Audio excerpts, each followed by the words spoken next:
Halo semua, kembali lagi di channel ini. Kali ini saya akan membahas film yang berjudul Get Out. Namun sebelum kita lanjutkan, jangan lupa untuk klik tombol subscribe, like, dan share channel ini agar kalian bisa dapat notifikasi terbaru. Oke, langsung saja kita bahas filmnya. Seorang pria kulit hitam bernama Dre berjalan sendirian di malam hari. Sebuah mobil sport kecil berhenti dan mulai melacaknya perlahan. Andre ketakutan, dan berkata, "Persetan dengan ini," dan mengubah arah untuk berjalan kembali ke arah kedatangannya. Ketika dia menoleh untuk melihat apa yang dilakukan mobil itu, dia melihat mobil itu diparkir di tempatnya, tetapi pintunya terbuka. Entah dari mana, seorang pria dengan helm abad pertengahan menyerang pria kulit hitam itu dan menyeret tubuhnya ke mobil. Rose datang ke apartemen pacarnya yang bernama Chris. Mereka bersiap-siap pergi di akhir pekan untuk mengunjungi keluarganya. Rose khawatir mereka tidak tahu dia berkencan dengan pria kulit hitam. Dia meyakinkannya bahwa, meskipun mereka mungkin akan mengatakan beberapa hal bodoh, mereka sangat progresif. Ayahnya bahkan akan memilih Obama untuk ketiga kalinya jika dia bisa. Dia memastikan bahwa dia satu-satunya pria kulit hitam yang pernah dikencani Rose. Dia mengatakan dia tetapi yakin bahwa orang tuanya akan sangat keren. Dalam perjalanan ke rumah orang tuanya, Chris pergi untuk merokok, tetapi Rose mengambilnya dan membuangnya keluar jendela. Orang tuanya akan sangat tidak senang jika dia berkencan dengan seorang perokok.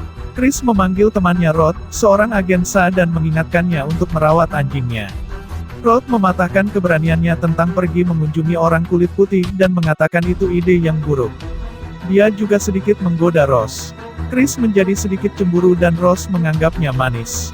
Saat mereka asyik bercakap-cakap dan tidak sepenuhnya memperhatikan jalan, seekor rusa melesat ke depan mobil dan tertabrak. Mereka menepi untuk menyelidiki dan memanggil polisi.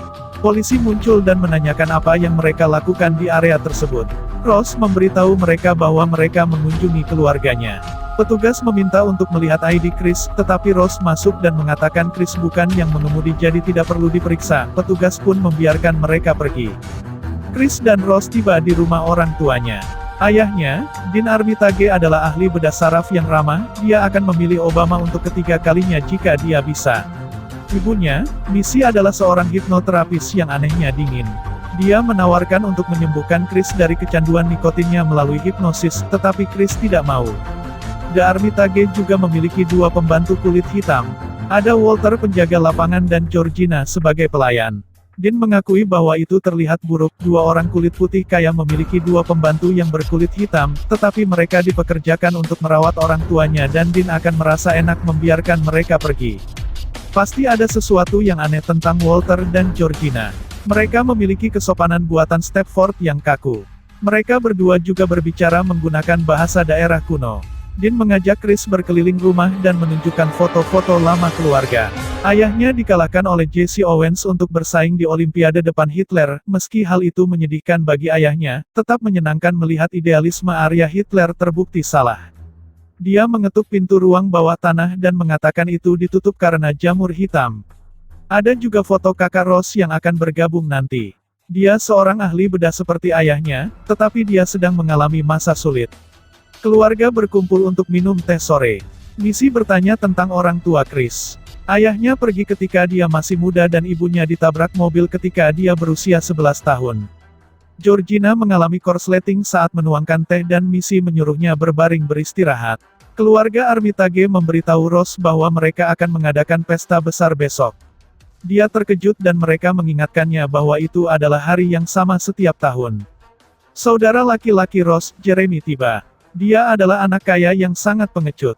Malam itu keluarga tersebut makan malam dan Jeremy yang mabuk mulai berbicara dengan Chris tentang perkelahian MMA.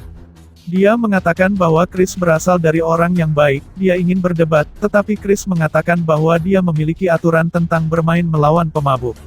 Dean dan Missy memberitahu Jeremy bahwa mungkin sudah waktunya dia tidur. Chris dan Rose pergi ke kamar mereka di mana dia meminta maaf untuk keluarganya dan mereka pergi tidur. Di tengah malam, Chris bangun dan memutuskan untuk keluar untuk merokok. Saat berada di luar, dia melihat sesuatu di kejauhan menyerbunya. Ini Walter. Dia langsung menuju ke Chris, tapi berbelok tajam di saat-saat terakhir dan kabur ke arah lain. Di dalam rumah, Georgina menatap keluar jendela. Ternyata dia melihat bayangannya sendiri, bukan Chris. Dia mengatur rambutnya dan Chris memutuskan untuk kembali ke dalam. Sebelum Chris bisa kembali ke kamarnya, Missy menyalakan lampu dan mengejutkannya. Dia mengatakan kepadanya bahwa merokok adalah kebiasaan buruk dan menawarkan bantuan lagi. Dia duduk dan mengolok-olok gagasan hipnotisme tanpa menyadari fakta bahwa dia perlahan menghipnotisnya saat menggunakan sendok tehnya sebagai objek fokus. Dia membawanya kembali ke saat dia berusia 11 pada malam ibunya meninggal. Dia tidak pulang kerja dan dia takut untuk melakukan apapun. Dia takut jika dia menelepon polisi, itu akan membuatnya nyata. Jadi dia hanya duduk di sana menonton televisi dengan gugup menancapkan kukunya ke tiang ranjangnya. Saat ini Chris melakukan hal yang sama, menancapkan kukunya ke lengan kursi. Dia mengatakan kepadanya untuk tenggelam dan Chris 11 tahun tenggelam ke tempat tidurnya, sementara saat ini Chris tenggelam dalam kegelapan melihat dirinya dan Missy jauh di atas. Kesadarannya sudah meninggalkan tubuhnya, sementara tubuhnya masih lumpuh di kursinya. Dia bangun di pagi hari dan memeriksa teleponnya. Rod mengirimkan foto Chris dengan berpura-pura memberikan bir kepada anjingnya. Baterainya hampir habis, jadi dia mencolokkannya. Chris memberitahu Rose bahwa menurutnya mungkin ibunya menghipnotisnya tadi malam. Dia memiliki ingatan yang samar-samar tentang malam itu. Teman kaya Armitage mulai muncul di pesta besar. Sebagian besar orang kulit putih yang lebih tua mengatakan banyak hal yang tidak pantas kepada Chris seperti bagaimana dia memiliki tubuh yang baik, karena golf Tiger Woods dia pasti memiliki ayunan yang baik juga. Apakah orang kulit hitam lebih baik di tempat tidur, Del? Chris menyelinap pergi dan menemukan tirai pria bernama Jim Hudson, Stephen Root, yang mengatakan bahwa semua orang di pesta itu bodoh. Dia seorang pedagang seni dan Chris sangat menyadari siapa dia. Jim mengatakan bahwa dia adalah penggemar karya Chris. Dia menyadari ironi seorang pedagang seni buta, tetapi mengatakan kepadanya bahwa dia memiliki asisten yang sangat baik yang pandai mendeskripsikan karya seni. Dia iri pada mata Chris. Dia sendiri mencoba fotografi, tetapi tidak pernah pandai dalam hal itu. Chris kembali bergaul dengan para tamu dan menemukan pria kulit hitam lainnya. Itu adalah pria muda seusianya. Chris mencoba untuk terikat dengan dia yang diperkenalkan sebagai Logan, suami dari seorang wanita kulit putih yang jelas jauh lebih tua darinya, tapi dia juga kaku dan tidak wajar seperti Walter dan Georgina. Mata yang tajam akan melihat bahwa pria ini adalah Dre dari pembukaan film. Ada sesuatu tentang dirinya yang tampaknya tidak asing bagi Chris. Chris memutuskan untuk menghubungi Rod lagi. Ketika dia kembali ke teleponnya, dia menemukannya dicabut lagi. Dia menyambungkannya dan menelepon Rod untuk memberitahunya segala sesuatu yang terjadi. Rod mengatakan kepadanya bahwa orang kulit putih suka memiliki budak seks dan dia harus keluar dari sana. Rose menemukan Chris dan dia mengatakan betapa anehnya semuanya dan teleponnya dicabut lagi. Dia mengatakan kepadanya bahwa dia hanya menjadi paranoid karena dia berada dalam situasi yang tidak nyaman. Dia setuju dan dia pergi. Rod memberitahu Chris untuk mengambil foto pria kulit hitam dan dia akan melihat apakah dia mengingatnya. Saat Chris hendak pergi, dia diblokir oleh Georgina yang meminta maaf karena mencabut telepon selulernya. Dia membersihkan nightstand dan mengangkatnya. Saat itulah kabelnya terlepas dan dia tidak ingin mengacaukannya lebih jauh. Dia mengatakan tidak apa-apa dan berharap dia tidak bermaksud mengadu padanya. Dia tidak mengerti. Jadi dia mengklarifikasi bahwa dia tidak bermaksud untuk mengacau padanya, membuatnya dalam masalah. Pengadu. Dia menanggapi dengan menunjukkan bahwa dia mengerti sekarang. Dia menjadi sangat aneh dan terus berjalan mendekatinya dan mengeluarkan setetes air mata sambil mengatakan kepadanya bahwa Armitage memperlakukannya seperti keluarga. Dia berbalik dan dengan cepat pergi. Chris kembali keluar dan mencoba diam-diam mengambil foto pria kulit hitam yang dikenalnya dengan ponselnya, tetapi lupa mematikan lampu kilat. Begitu ponselnya berkedip, pria itu berubah. Dia berubah dari terlalu sopan dan pantas menjadi mengoceh. Hidungnya mulai berdarah dan dia melompat ke arah Chris sambil berkata, "Keluar." Chris bangun dan mendapati dirinya terikat di kursi di depan kepala rusa yang terpasang dan TV tua. Dia menonton video yang dibuat oleh Ayah Dean yang berbicara tentang keabadian dan hal-hal seperti itu. Chris melihat bahwa kuku jarinya telah mencakar lengan kulit kursi dan memperlihatkan bantalannya. Cangkir teh dan sendok kembali muncul di layar. Ting ting ting dan dia keluar. Rod mencoba telepon Chris lagi dan Rose menjawab. Dia mengatakan bahwa Chris pergi 2 hari yang lalu dan khawatir juga. Dia pergi dengan taksi atau mungkin Uber. Rod mengatakan kepadanya bahwa dia pergi ke polisi dan dia tampaknya khawatir tentang ini. Dia mulai menyadari bahwa ada sesuatu yang salah, jadi dia mencoba merekam panggilan tersebut. Ketika dia kembali untuk berbicara dengannya, dia mengatakan kepadanya bahwa dia tahu bahwa dia naksir dia. Dia mengatakan padanya bahwa dia wanita jalang gila dan menutup telepon. Chris bangun dan Jim Hudson ada di layar. Dia memberitahu Chris bahwa mereka akan bertukar otak.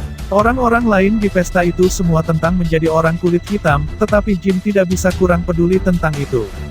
Yang dia inginkan adalah bisa melihat dunia melalui mata Chris. Dean telah menyempurnakan bedah saraf untuk memungkinkan semua ini. Dan misi menghipnotis para donor tubuh untuk mempersiapkan mereka menjalani prosedur. Dia akan terus berada dalam kehampaan yang gelap tetapi akan dapat melanjutkan sebagai penumpang. Kedipan adalah efek samping yang tidak menguntungkan seperti yang mereka lihat sebelumnya di pesta. Ting ting ting, sendok teh dan Chris keluar lagi. Dean dan Jeremy mempersiapkan Jim Hudson untuk transplantasi otak. Dean menyuruh Jeremy pergi menjemput Chris. Jeremy pergi ke lorong, kami melihat sekarang kami berada di ruang bawah tanah rumah, dan menemukan Chris tidak sadarkan diri. Dia melepaskan pengekangannya dan menyiapkan infus. Chris sama sekali tidak pingsan. Dia memasukkan bantalan dari kursi ke telinganya untuk memblokir suara sendok teh. Dia mengalahkan Jeremy. Dean mulai memanggil Jeremy dan keluar dari area lab untuk memeriksanya. Chris mendesaknya dan menusuknya dengan tanduk rusa dari ruangan lain. Dia menjatuhkan lilin yang menyalakan selimut yang menutupi Jim Hudson juga. Ross memiliki rebut dan tidak tahu semua ini terjadi. Dia mendengarkan, aku memiliki waktu dalam hidupku, dari Dirty Dancing sambil mencari prospek NCAA di internet. Chris naik ke atas dan menemukan misi. Dia mencari cangkir dan sendok teh, tapi Chris memukulinya dan menghancurkannya. Sebaliknya dia menyerangnya dengan pisau, tetapi dia menyalakannya dan menusuknya. Chris pergi ke pintu depan lagi, tapi Jeremy telah kembali dan menahannya. Chris membebaskan diri dan membunuh Jeremy juga. Dia berlari keluar dan masuk ke mobil Jeremy. Di kursi penumpang ada helm abad pertengahan dari sebelumnya. Dia mulai menyusuri jalan setapak tapi menabrak Georgina. Dia tidak bisa begitu saja membiarkannya berbaring di sana seperti yang dilakukan ibunya, jadi dia memasukkannya ke dalam mobil dan terus menyusuri jalan masuk. Ross membisikkan, "Nenek," dan berlari menuruni tangga rumah yang sekarang terbakar dengan senapan. Ini adalah saat Anda menyadari bahwa Georgina memiliki otak nenek.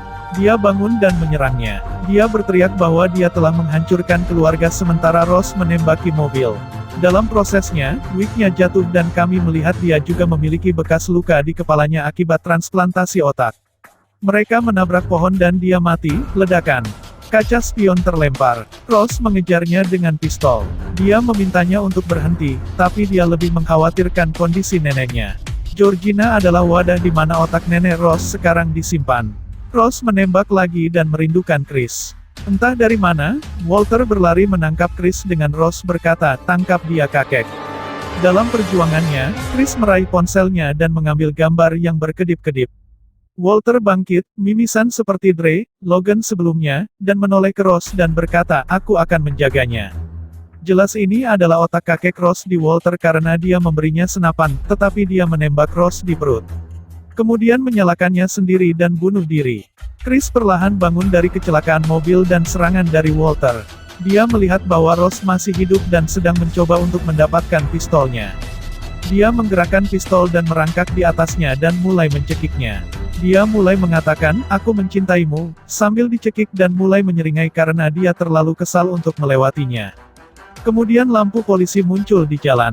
Chris melepaskannya dan mengangkat tangannya. Ross mulai dengan lemah berteriak tolong.